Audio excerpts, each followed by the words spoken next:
Estimados estudiantes, una vez más los saludo por este medio. El día de hoy vamos a conversar acerca de la composición de funciones, función inyectiva, función inversa, función exponencial y función logarítmica. Iniciemos nuestra sesión 6. Acá, por ejemplo, tenemos una función que vamos a representarlo como una pizza. Y acá tenemos otra función que lo vamos a representar como una piña. Esta notación de f(g)x, que es una función compuesta, o esta otra notación que es g(f)x, que es otra función compuesta, lo podemos interpretar en el primer caso como una pizza en el cual coloco trozos de piña. Eso indica f compuesta con g de x. Lo cual no va a ser igual a que yo ponga un trozo de piña o una piña y dentro trozos de pizza. No es lo mismo que en una pizza coloque trozo de piña o que en una piña coloque trozo de pizza. Son interpretaciones distintas. Introducción. En una compañía de celulares Ericsson, los ingenieros eléctricos han determinado que el costo total de elaborar Q unidades durante un día de trabajo viene dado por esta función. Un día de trabajo, durante las T primeras horas se fabrican Q de T igual 30T unidades. Aquí tengo una función que mide en un tiempo determinado el número de unidades producidas.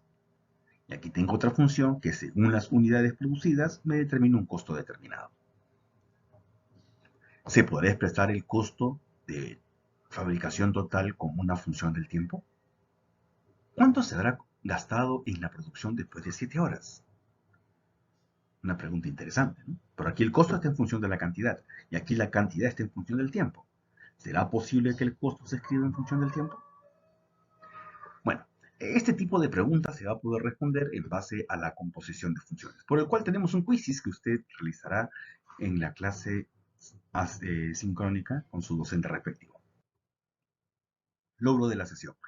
Al finalizar la sesión, el estudiante plantea y resuelve problemas de ingeniería mediante modelos matemáticos relacionados a su especialidad, haciendo uso de la composición de funciones, función inyectiva, función inversa, función exponencial y función logarítmica en forma ordenada y correcta.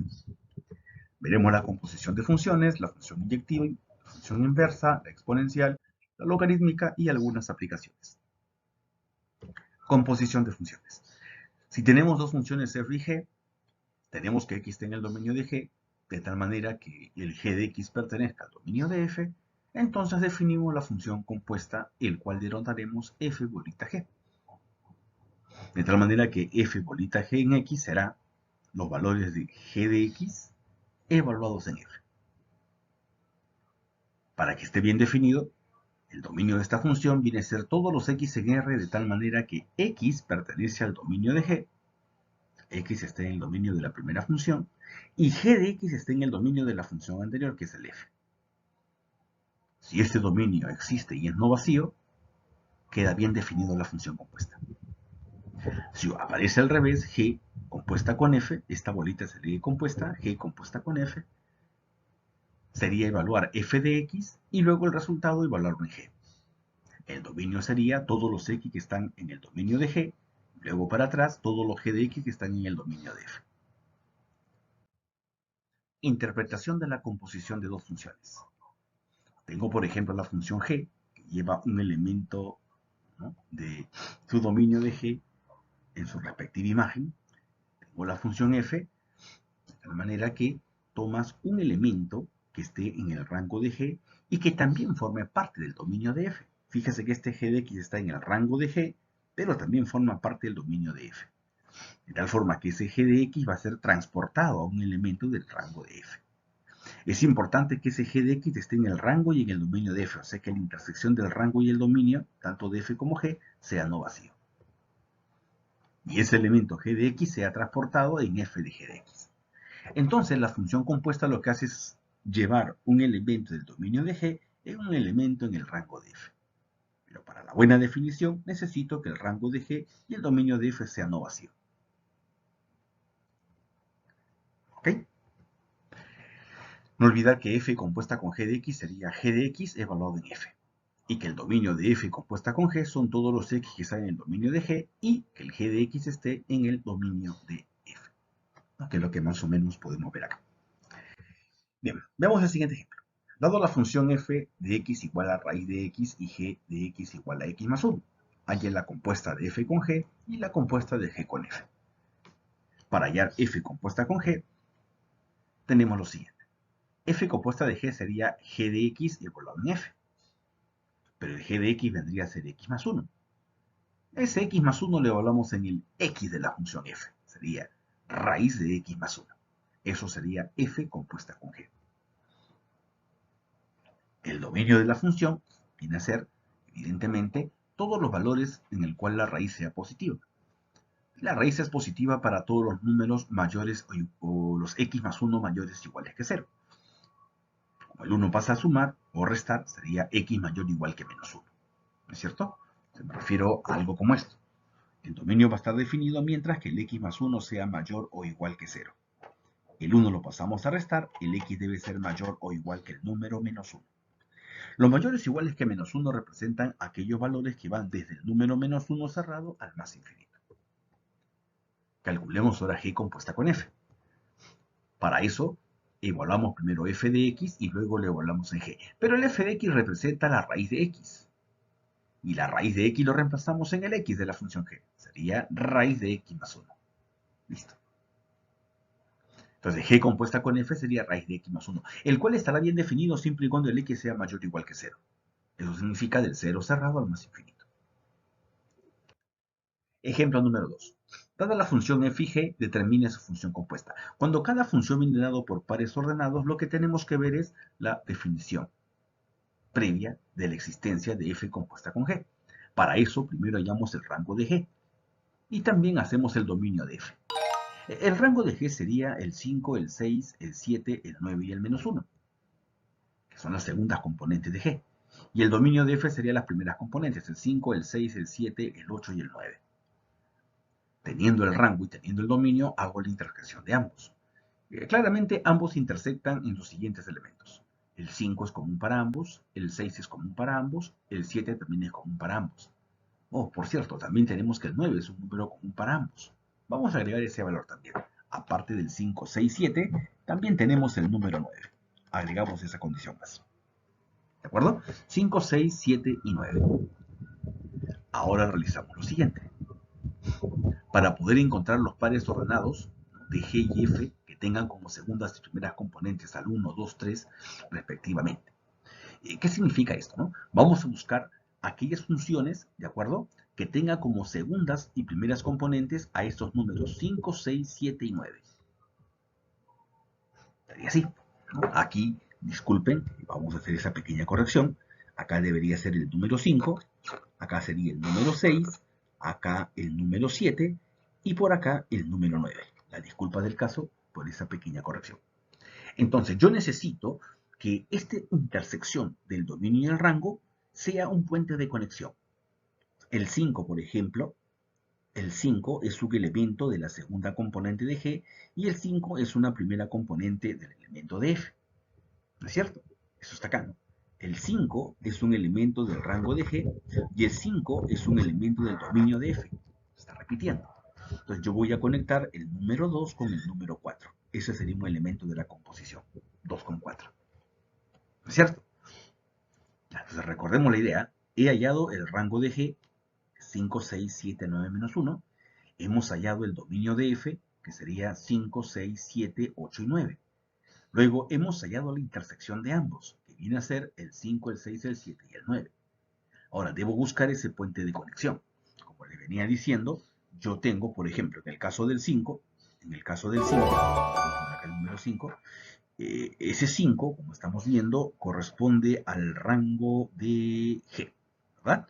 El 5, y ese 5 es conectado ¿con quién? Con el número 2. O sea, sí, el 5 es conectado con el número 2. ¿No? El 5 es del rango de G.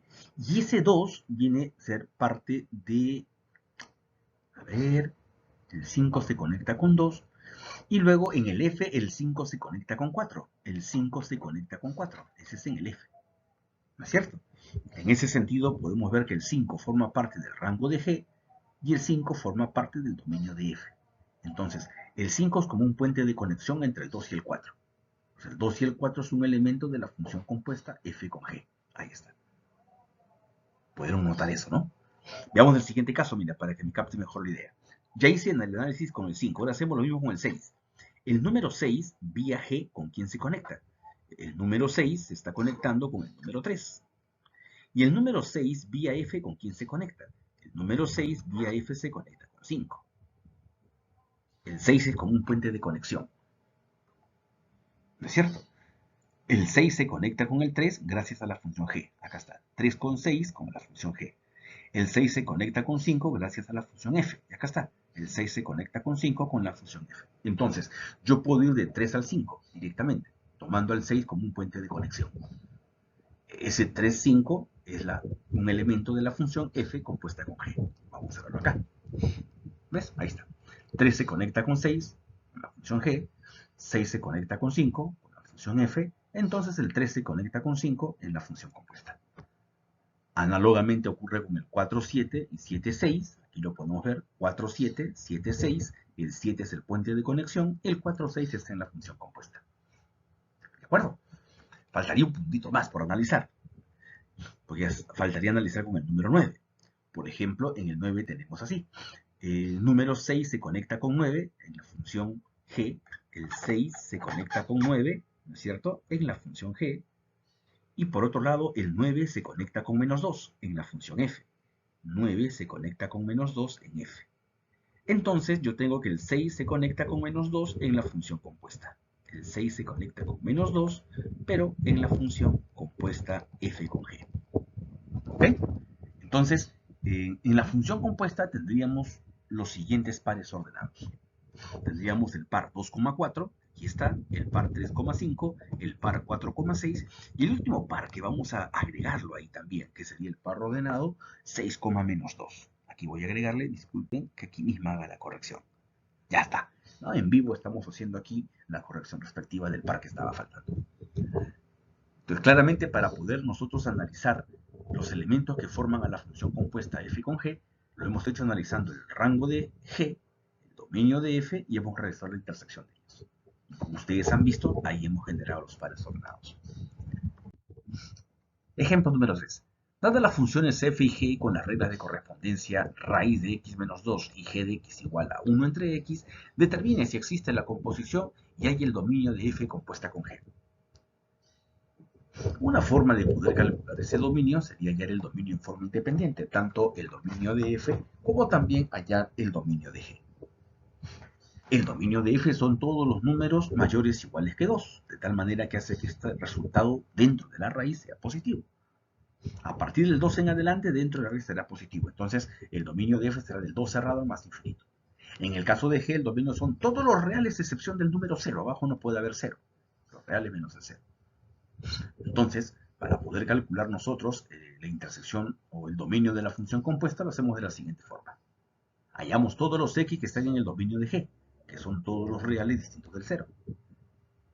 Y todos los g de x que estén en el dominio de f. Esa parte sí hay que verlo con cuidado. Los x que están en el dominio de g son todos los números reales menos el número 0. O sea, todos los x distintos de 0. Aquí lo vas a ver.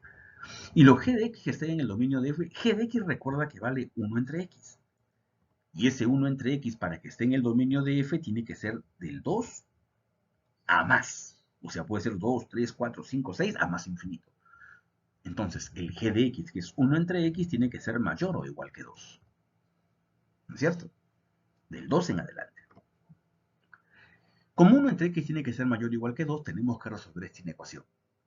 No es tan directo, hay que dar algunas cuentas. Por ejemplo, el 2 hay que pasarlo a restar. ¿No es cierto? Tener cuidado con que el x no puede pasar a multiplicar.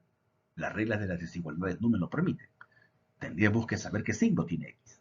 Pero como no sabemos si x es positivo o negativo, el 2 se pasa a restar y se opera las fracciones, llegando a este resultado.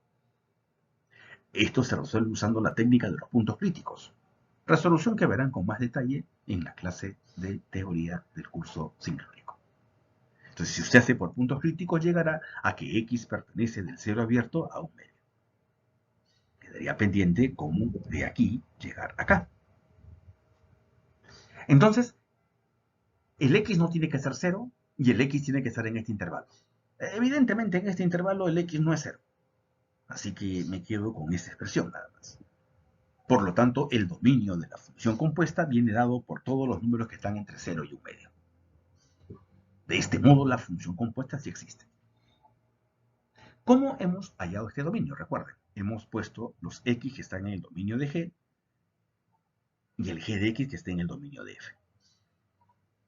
En el dominio de G, el x no puede ser 0, real es menos 0. Y el g de x, que vale 1 entre x, tiene que estar en el dominio de F, que son del 2 al más infinito, y ahí hemos deducido todo el resultado. Así que la compuesta sí existe sobre este dominio. Hallemos ahora el caso de la compuesta, ¿no? La función compuesta sería de la siguiente forma. F de g de x sería el g de x primero evalúo y luego el resultado en F. Pero el g de x por dato es 1 entre x. Y ese 1 entre x lo coloco dentro de la regla de correspondencia de F. O sea, el 1 entre x se reemplaza en el x. Sería 1 entre x menos 2. Para una fácil solución se podría hacer esto. Le colocas un x acá debajo y un x acá arribita. Como la fracción es homogénea, coloca solo un x y resta la parte superior. Restarías el 1 menos el 2x. ¿No es cierto? 1 menos 2x entre x en raíz cuadrada. Y ya tienes la regla de la función compuesta. También su dominio que hemos dado hace un momento. Propiedades de la composición. La función compuesta f con g no es lo mismo que g compuesta con f. O sea, la función compuesta no es conmutativa. Tenemos también que la función compuesta de f con g y luego compuesta con h es lo mismo que yo componga primero g con h y al final con f. O sea, la regla de la función compuesta es asociativa. Si tengo una suma y una composición, yo puedo distribuir f compuesta con h más g compuesta con h. Si tenemos un producto, también puedo descomponer f por h, f compuesta con h por g compuesta con h. Podríamos decir que se cumple la propiedad distributiva. Si tengo la función identidad, que es aquella función que al x lo deja igual, por ejemplo, y de 5 es 5, y de 7 es 7, o sea, no cambia el valor de la variable x, llamada función identidad, se cumple que f compuesta con la identidad es la misma función f. O viceversa, la identidad compuesta con f es la misma función f. Funciones inyectivas. Una función se llama inyectiva si no existen dos elementos en su dominio que tengan la misma imagen. Es decir, si dos números son distintos, al aplicar f en cada número real, las imágenes también serán diferentes. Por ejemplo, 1 y 2 son distintos. Aplico el f al 1, lo lleva al A, aplico el f al 2, lo lleva al B. 1 y 2 son diferentes y sus imágenes A y B también lo son. La función claramente es inyectiva. Eso no ocurre acá. Tengo dos números distintos, pero sus imágenes toman el mismo valor A. En este caso la función no será inyectiva. Dos valores distintos no pueden tomar la misma imagen. Una forma equivalente a decir que la función es inyectiva es la siguiente. Por ejemplo, si los dos valores de las imágenes son iguales, las preimágenes también deberían serlas. Es otra forma de enunciar la función inyectiva. Creo que esta es una manera bastante práctica. Dos valores distintos tendrán dos imágenes distintas. Funciones inyectivas. Criterio de la recta horizontal. Si trazamos rectas horizontales a la gráfica de una función y éstas cortan a lo mucho en un solo punto, entonces podemos afirmar que la función es inyectiva.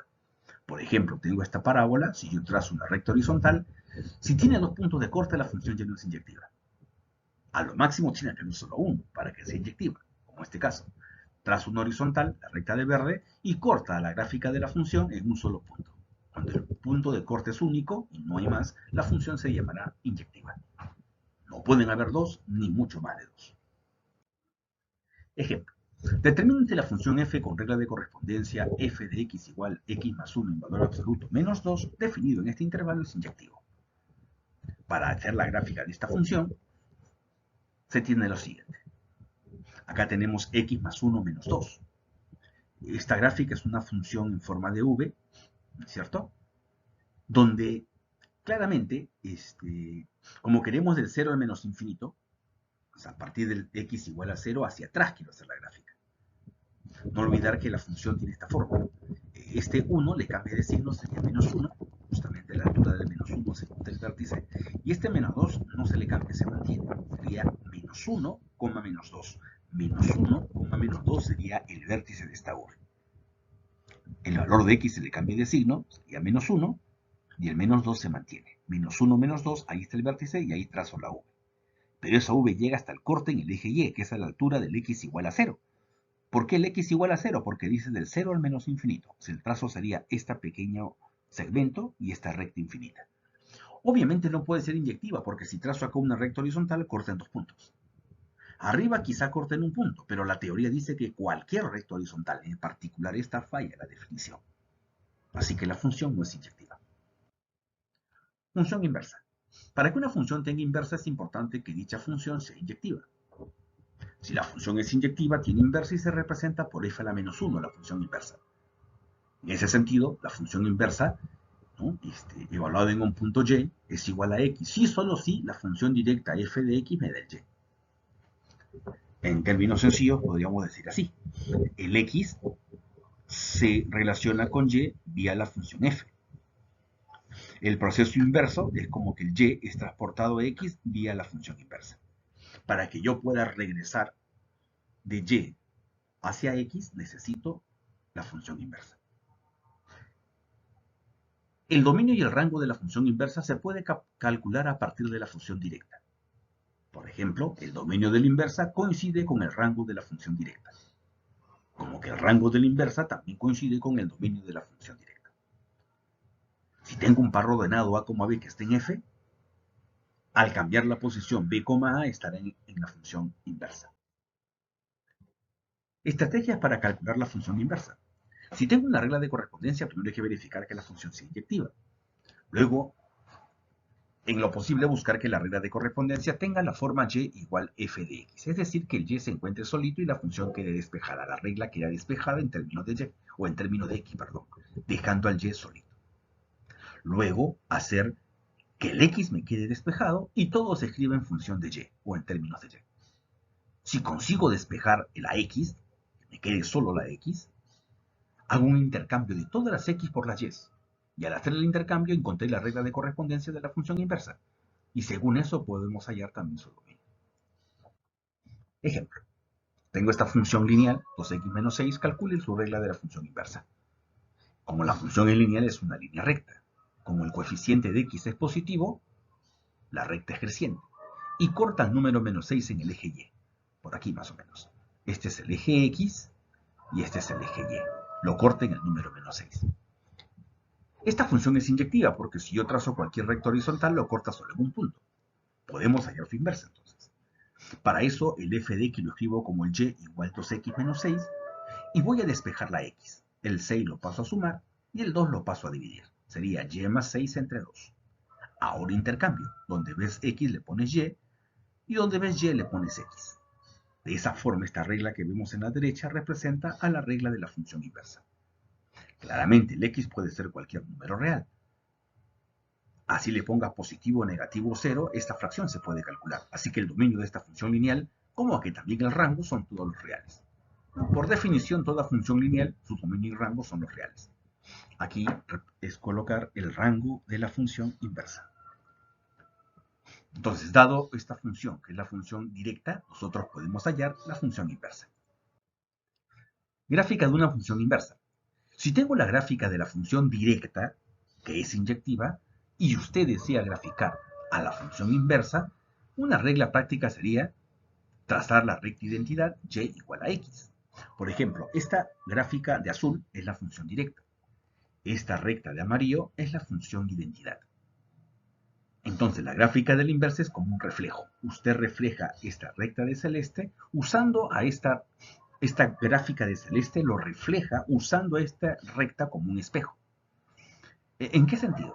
Por ejemplo, usted va a tomar este punto y vía esta recta se va a reflejar en este punto de rojo, como un espejo.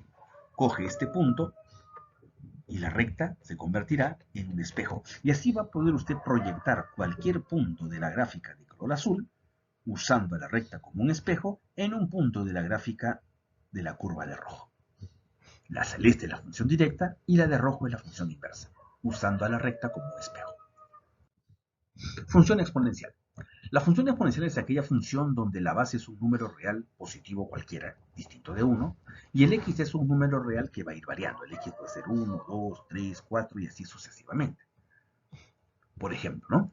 nosotros podemos considerar a esta base como el número 2.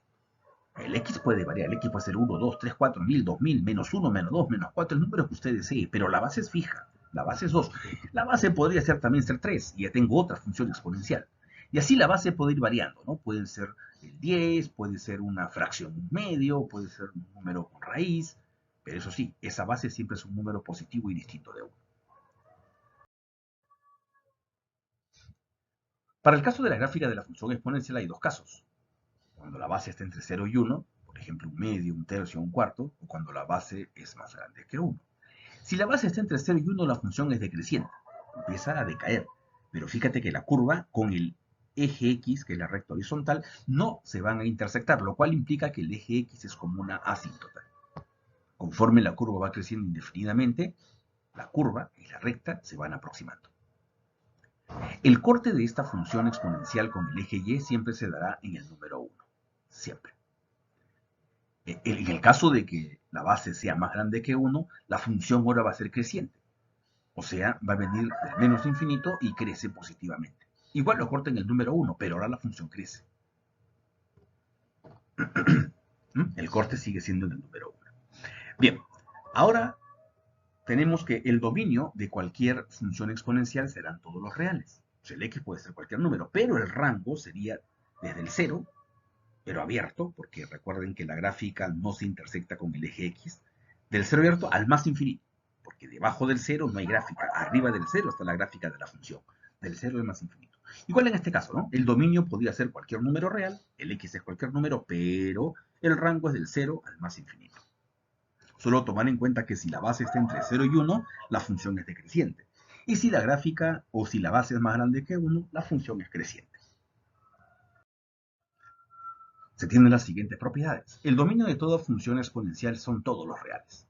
El rango de la función exponencial son los números positivos del 0 al más infinito. La intersección de la gráfica f con el eje y se da en el y igual a 1, que se ve como el par ordenado 0,1.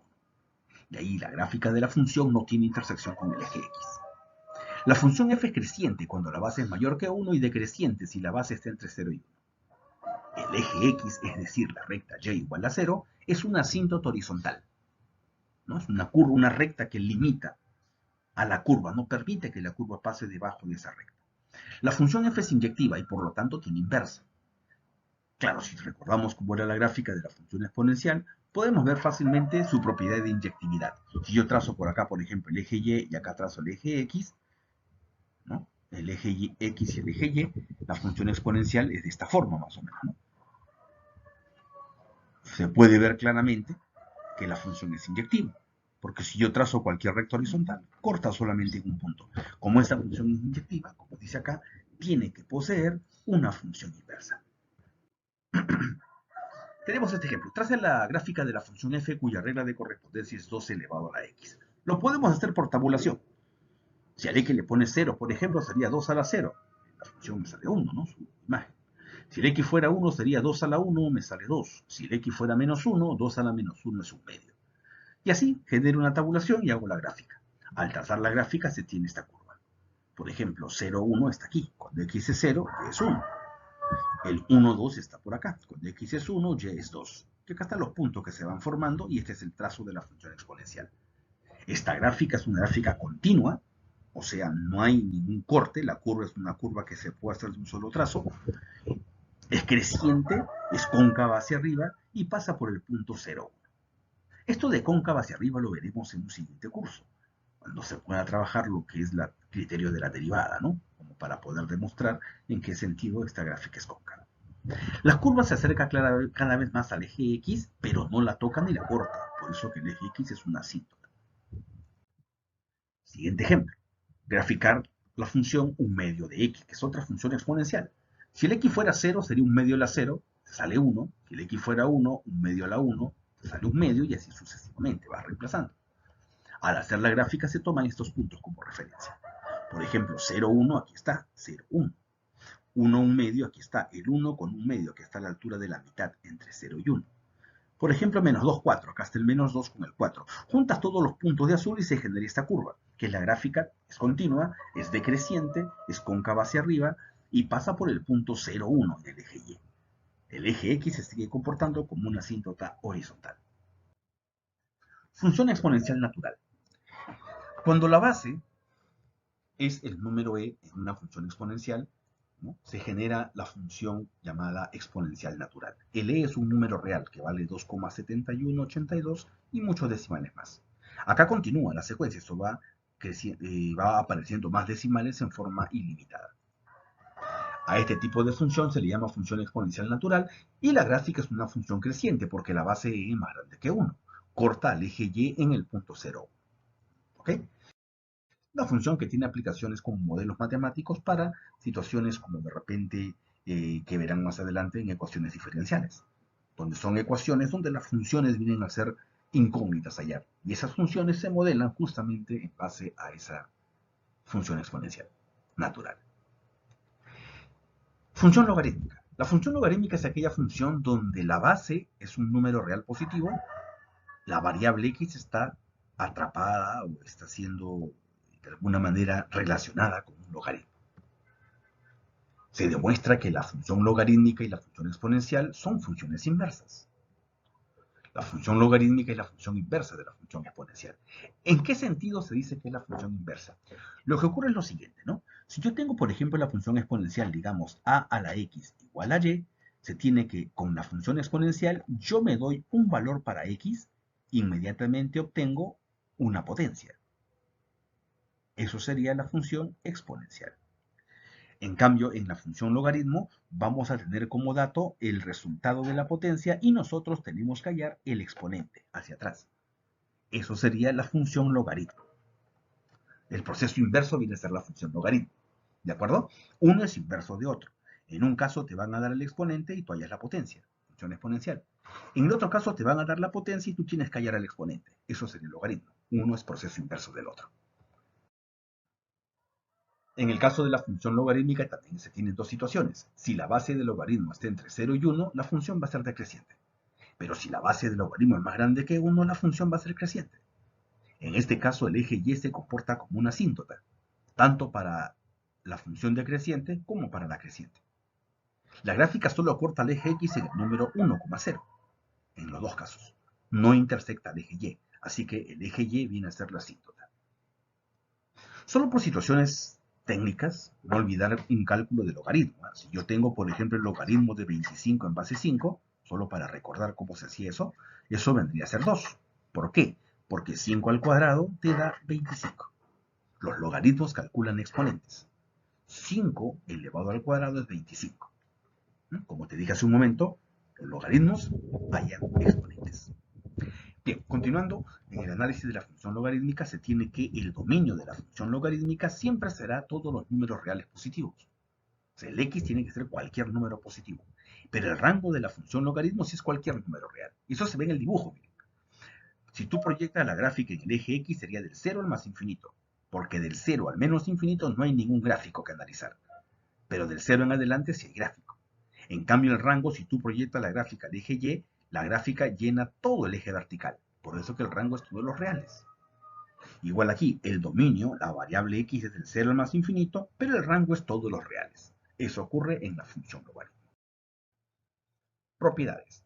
El dominio de f es el conjunto de todos los números positivos.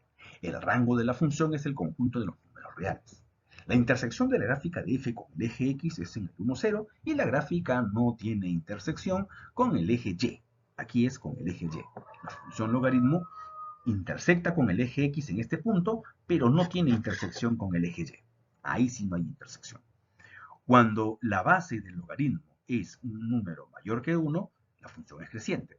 Cuando la base del logaritmo está entre 0 y 1, la función es decreciente. El eje x es la recta x igual a 0. ¿No? Perdón, este sería el eje y. Disculpen por acá, vamos a corregir también. El eje y, ¿no? Es decir, la recta x igual a 0 es una asíntota vertical para la gráfica de la función, que fue lo que vimos hace un rato, ¿no? El eje y se comportaba como una asíntota. La función f es inyectiva, la logaritmo, por lo tanto tiene inversa, y como hemos comentado, la inversa de la función logaritmo es la exponencial, y viceversa. Un ejemplo, vamos a graficar logaritmo de x en base 2, Por ejemplo, si yo le pongo al x el número 1, como te dije hace un momento, ¿qué exponente de 2 me sale 1? Obviamente el 0, ¿no? O de repente si al x le ponemos el número 2, si acá fuese 2, 2 elevado a qué exponente me sale 2. O sea, sería el 1, obviamente, ¿no? Por último tenemos por acá el 4. Si el x fuese 4, ¿qué exponente de 2 me da como potencia 4? El número 2. ¿No? Y así podemos encontrar muchos valores. El 8 como último. Si x fuera 8, ¿qué exponente de 2 me da 8? El logaritmo calcula exponentes. Obviamente el exponente sería 3. Y si el x fuese un medio, ¿qué exponente de un medio me sale? O ¿qué exponente de 2 me sale un medio? Menos 1. Estas coordenadas lo pones en el plano. Mira que tienes 1, 0, es este punto. 2, 1, aquí está el 2 con el 1. El 4 con el 2, por aquí está el 4 con el 2. Y si juntas todos los puntitos, se genera esta curva, que es la función logaritmo. Como la base es más grande que 1, el 2 es la base, y el 2 es más grande que 1, la función es creciente. Algunas aplicaciones de la función exponencial. Tenemos el caso del crecimiento de población. Con esta regla de correspondencia que vemos acá, podemos nosotros proyectar la cantidad de población existente, ¿no? Conociendo como dato una población inicial. El P sub 0 es la población inicial, la K es la tasa o constante de crecimiento de población, y el E es la base del logaritmo natural. ¿De acuerdo? Si esta constante es un número mayor que 0, la población está creciendo, pero si la constante es menor que 0, la población decrece. El P de t es la población que tú quieres hallar en un tiempo determinado. Interesante, mira, cómo hallar el crecimiento de población en términos de una función exponencial de base E. Ejercicio.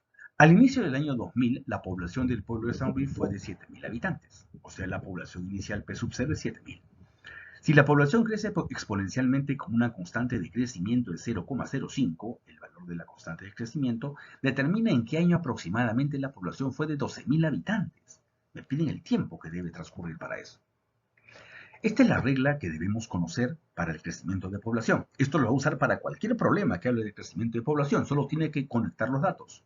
La población final es 12.000, la población inicial es 7.000. La constante de crecimiento es 0,05 y tenemos que hallar el tiempo. Para buscar el tiempo se hace lo siguiente. Acá vamos a hacer unas pequeñas cuentas para fijar las ideas. Por ejemplo, este 7.000 lo pasas a dividir. Sería, aquí voy a ponerlo, 12.000 entre 7.000, ¿no es cierto? Y lo vamos a igualar a e elevado a la 0,05t. Pero aquí se eliminan los tres ceros y me queda 12 entre 7 es igual a e a la 0,05t. ¿De acuerdo? Para poder calcular este valor de t, se hace lo siguiente. Observa. Vamos a aplicar logaritmo a ambos lados. Voy a aplicar logaritmo a la izquierda y voy a aplicar logaritmo a la derecha. Así. Pero para facilitar los cálculos se sugiere que la base del logaritmo sea la misma base que aparece aquí con la variable t. La variable t tiene base e. Aplica logaritmo en base e. Pero por definición de logaritmo, el logaritmo en base e se escribe como el logaritmo natural. ¿De acuerdo? Esto se escribe como el logaritmo natural de 12 en base 7. Vamos a ponerlo por este lado. ¿Ya? Esto se escribe como logaritmo natural de 12, esa es definición de logaritmo. Cuando estos dos son iguales, la base y el argumento vale 1 y te queda solo 0,05t. Este de aquí baja a multiplicar y esto se convierte en 1 por propiedad del logaritmo. Entonces, el 0,05t igual al logaritmo natural de 12 sobre 7 lo tenemos acá. Aquí está. ¿Ven? Ahí lo tenemos. Entonces, lo que corresponde ahora sería calcular este logaritmo, que sale 0,54, y luego el 0,05 lo pasas a dividir. Y este es el tiempo que debe transcurrir para que la población de 7.000 suba a 12.000. 10,8 años. ¿Ok? Acá hay que hacer algunas ecuaciones que me permitan calcular el tiempo. Y estos logaritmos se calculan con una calculadora científica. Respuesta. Aproximadamente de 10,8 años la población será de 12.000 habitantes. Esto sucedió. Bueno, como esto ocurrió que en el año 2000 había 7.000 habitantes, ¿no? Dice aquí, para que pueda ocurrir entonces el hecho de que llegue a 12.000 habitantes, tiene que pasar 10,8 años. Del 2000, si le agrego 10,8 años, debe ser entonces entre el 2010 y 2011, ¿no? Para que la población crezca de 7.000 a 12.000. Al 2000 le agrega 10,8 y sale entre el 2010 y el 2011 el tiempo que debe transcurrir. Interés compuesto. Tenemos la siguiente fórmula de interés. Si yo quiero calcular el monto final o el monto futuro con un capital que yo coloque en cierto banco a una tasa de interés, aplico la siguiente regla de interés compuesto. El C representa el capital inicial o el valor presente. El R es la tasa de interés anual, expresado en, bueno, te lo van a dar en porcentaje, pero en la fórmula lo colocas en decimales. El N es el número de periodos de capitalización, o sea, cuántas veces el interés se va acumulando al capital en el año. Y T es el tiempo en años. Veamos un ejemplo para fijar ideas. Se deposita 15.000 soles en un banco que ofrece el pago de una tasa de interés compuesto anual al 10% capitalizable trimestralmente. Están diciendo que el capital inicial es 15.000. La tasa de interés es 10%, que lo conviertes en decimal, que sería 0,10. Capitalizable trimestralmente significa que cada 3 meses el capital y el interés se van sumando, generando nuevos capitales. Entonces, en un año, ¿cuántas veces se capitaliza el interés? Pues, obviamente, un año tiene en total 12 meses. ¿No es cierto? Entonces, si cada 3 meses se capitaliza el interés con el capital, eso implica que tiene que haber ¿cuántos trimestres? ¿No? Acá tengo un trimestre que vale 3 meses. Acá tengo otro trimestre que vale 3 meses. Y así yo no voy a necesitar, ¿cuántos trimestres serían? 4 trimestres, ¿no es cierto? En 1, 2, 3, 4 trimestres yo acumulo los 12 meses que tiene un año. Por eso que el valor de n va a ser igual a 4, que es lo que estamos viendo acá. Ese 4 también se puede calcular dividiendo los 12 meses del año entre el periodo que se va capitalizando, que es cada 3 meses. 12 entre 3 me daría 4 periodos de capitalización. ¿Cuál es el monto acumulado después de 5 años? T vale 5, el tiempo que va a transcurrir. Le aplico la fórmula. El capital inicial es 15.000 soles. La tasa de interés es 0,10 expresado en decimal. Los periodos de capitalización serían 4, que es el número de periodos para completar un año, 4 periodos, y el tiempo que transcurre es 5 años. Reemplazo, ¿no? El N es 4, T es 5. Calculamos todo eso y tengo el monto o capital futuro después de 5 años. Vamos al ejemplo o el caso del interés continuo. El interés continuo es cuando el capital se va acumulando con el interés de manera continua. Para eso me van a dar como dato un capital inicial, te va a dar una tasa de interés, el tiempo en años y el E, que es la base del logaritmo natural, ¿no? Por ejemplo, un banco capitaliza continuamente, ¿no? ¿Y qué tasa de interés ofrece el banco si depositamos 25.000 soles y dentro de 6 años se convierte en 32.000 soles? Te piden hallar la tasa de interés, o sea, me piden hallar R. Me dan como dato el capital inicial, me dan como dato el tiempo, 6, y me dan el monto final. Como el banco capitaliza continuamente, aplico esta fórmula, que es cuando la capitalización es continua.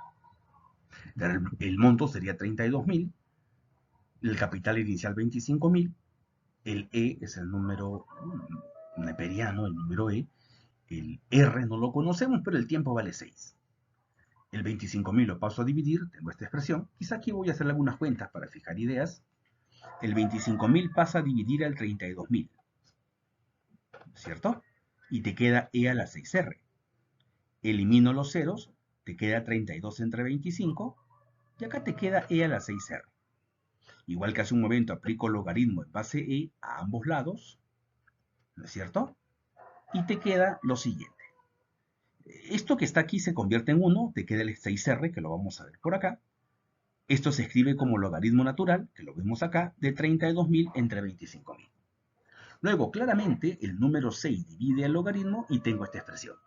Al resolver esto con la calculadora nos sale 0,04114. Esto en porcentaje, para poder hallarlo en porcentaje, tendrías que multiplicarlo por el 100%. Tú lo multiplicas por el 100%, o sea, todo esto por 100, y te sale 4,11% la tasa de interés continuo. ¿De acuerdo? Listo, muchachos. Aquí tenemos una aplicación entonces para el interés compuesto continuo, ¿no? Luego, tenemos por acá la desintegración radioactiva. Los elementos radioactivos tienden a disminuir su masa conforme transcurre el tiempo, sea T el tiempo medido en años. Y CDT es la cantidad medida en gramos del elemento radioactivo. Entonces, la cantidad de meses también está modelada por una función exponencial. Si miras con paciencia, se parece mucho al crecimiento de población. ¿Ya? C sub 0 es la cantidad de masa radioactiva al inicio y esta es la cantidad de masa que tiene al momento que transcurre el tiempo. Muchísimas gracias por su tiempo y atención. Veamos algunos elementos de la metacognición. ¿Qué hemos aprendido en esta sesión? Hemos visto la función exponencial, la función logaritmo, sus aplicaciones. Hemos visto también algunas situaciones de función inyectiva y la función inversa. ¿Qué dificultades se presentaron? Yo creo que por ahí puede ser en la función inversa que hay que tener cuidado para poder hallarla y en el caso de las aplicaciones del exponencial y logaritmo, que es muy importante. ¿Cómo se absorben las dificultades? Bueno, viendo los videos, apuntando tus dudas, consultando a nuestro docente en la clase sincrónica. ¿Y qué tipo de problemas se pueden resolver mediante la composición de funciones, la exponencial o la logarítmica? Bueno, tenemos muchos modelos como lo que hemos visto el día de hoy, ¿de acuerdo? Tenemos muchos modelos como lo que hemos visto muchos modelos que hemos visto el día de hoy. Por ejemplo, hemos visto el modelo de crecimiento de población, el movimiento de la cantidad de carbono que hay en un cuerpo, que hemos visto como un modelo, ¿cierto? Entre otras situaciones que hemos visto como el interés compuesto también. Es un tema bastante aplicado a muchos modelos en la vida cotidiana. Muchas gracias por su atención, les dejo las referencias, conmigo será hasta una nueva oportunidad. Muchos éxitos y que tengan una excelente semana.